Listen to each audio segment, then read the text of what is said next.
رزق حلال دے مجھے اے میرے کبریا، دیتا ہوں تجھ کو واسطہ تیرے حبیب کا، دیتا ہوں تجھ کو واسطہ تیرے حبیب کا۔ الحمدللہ رب العالمین والصلاة والسلام علی سید المرسلین، اما بعد فاعوذ باللہ من الشیطان الرجیم، بسم اللہ الرحمن الرحیم۔ الصلاة والسلام علیک یا رسول اللہ، الصلاة والسلام علیک یا حبیب اللہ، الصلاة والسلام علیک یا نبی اللہ وَعَلَىٰ آلِكَ وَأَصْحَابِكَ یا نور اللہ۔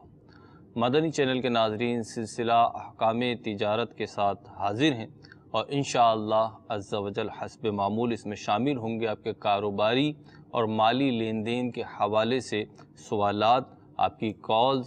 سب سے پہلے درود پاک کی فضیلت سلسلے میں شامل کرتے ہیں۔ نبی کریم رؤوف الرحیم صلی اللہ تعالی علیہ وسلم کا فرمان ذی شان ہے، تم جہاں بھی ہو مجھ پر درود پڑھو، تمہارا درود مجھ تک پہنچتا ہے۔ صلو علی الحبیب صلی اللہ تعالی علی محمد صلی اللہ تعالی علیہ وسلم۔ مفتی صاحب آپ کو بھی سلسلے میں مرحبا کہتے ہیں اور کال لے لیتے ہیں، پھر سوال کے ساتھ ہی آپ کی بارگاہ میں حاضر ہوتے ہیں۔ ہمیں کال دے دیجیے گا۔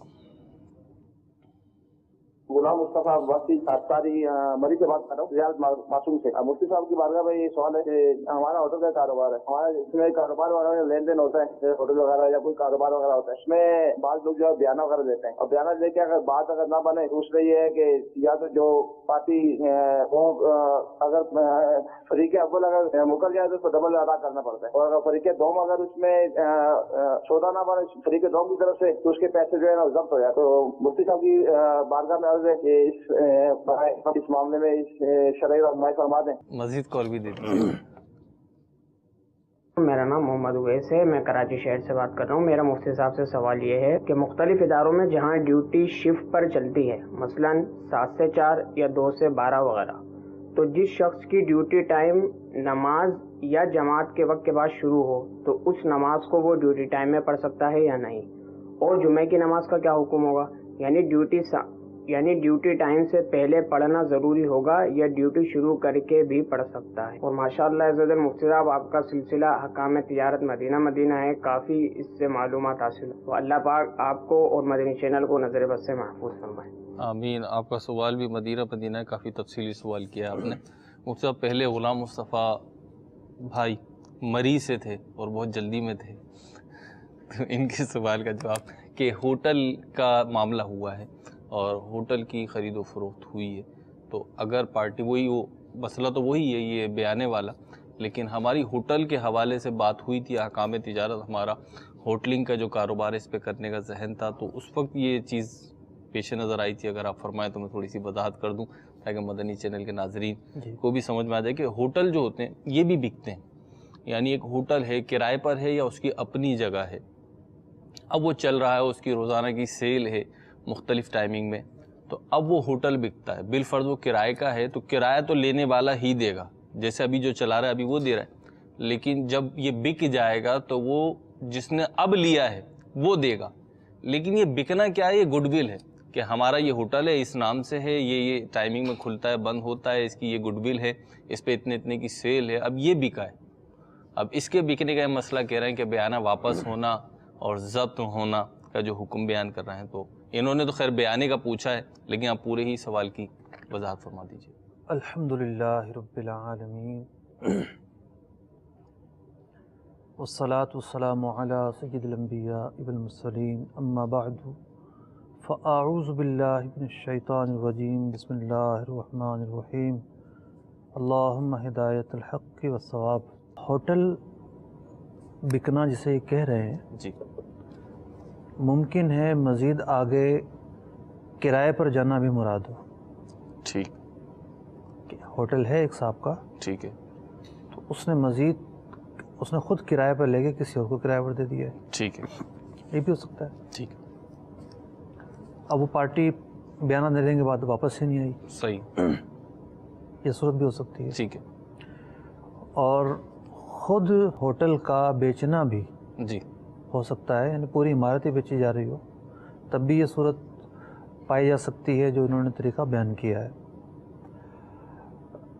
دیکھیے، کوئی معاہدہ جب ہو جاتا ہے تو معاہدہ ہو جانے کے بعد اس معاہدے کی پاسداری کرنا، پائے تکمیل تک پہنچانا، یہ فریقین کی ذمہ داری ہوتی ہے۔ ٹھیک، اب کسی وجہ سے سودا نہیں ہو پا رہا صحیح، تو یہ آپشن موجود ہے، کھلا ہوا ہے کہ یہ اس سودے کو باہم رضامندی کے ساتھ ختم کر دیں، منسوخ کر دیں، منسوخ کر دیں، ٹھیک، لیکن کسی قسم کا پھر کوئی معاوضہ طے نہ کریں، ٹھیک ہے، یعنی یہ نہ کریں کہ بیانہ ضبط ہو جائے گا یا جو سامنے والا ہے اس کو ڈبل پیسے دینے پڑیں گے۔ ٹھیک، یہ دونوں ہی صورتیں جو ہیں وہ غیر شرعی ہیں، اور بیانہ ضبطی کو تو فقہاء نے ظلم قرار دیا ہے، ٹھیک، تو اس کے ضبط کرنے کی گنجائش تو موجود نہیں ہے، تو دونوں ہی طریقوں سے اجتناب کیا جائے گا۔ ٹھیک۔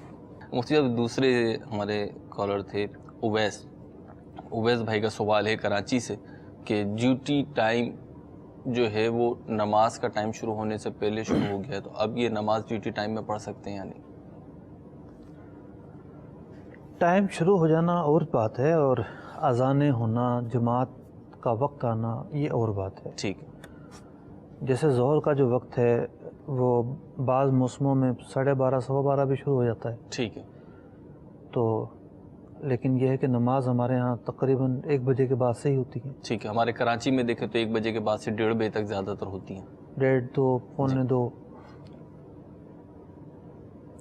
تو اب اگر ڈیوٹی ٹائم میں 2 بجے ڈیوٹی ٹائم ہے جی، تو سب سے بہتر تو یہی ہے کہ پونے 2 والی مسجد میں نماز پڑھ کے چلا جائے، ٹھیک ہے، اگر مسجد نزدیک ہے تو۔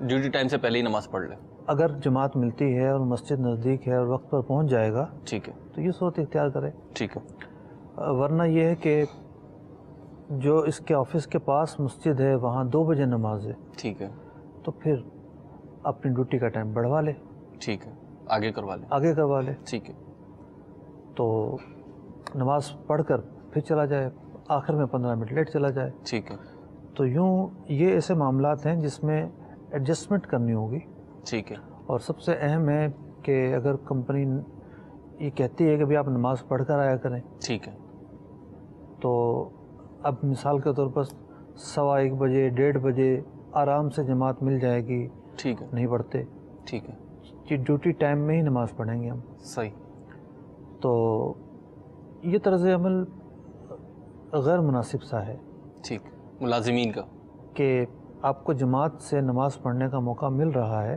ٹھیک، اور آپ آ کے کام اسٹارٹ کر دیں 2 بجے آ کر، ٹھیک، نہیں، اپنی نماز پڑھیں گے 2:30 بجے 3 بجے 4 بجے، لیکن جماعت سے بھی نہیں پڑھیں گے اور ڈیوٹی ٹائم میں پڑھیں گے، ٹھیک، تو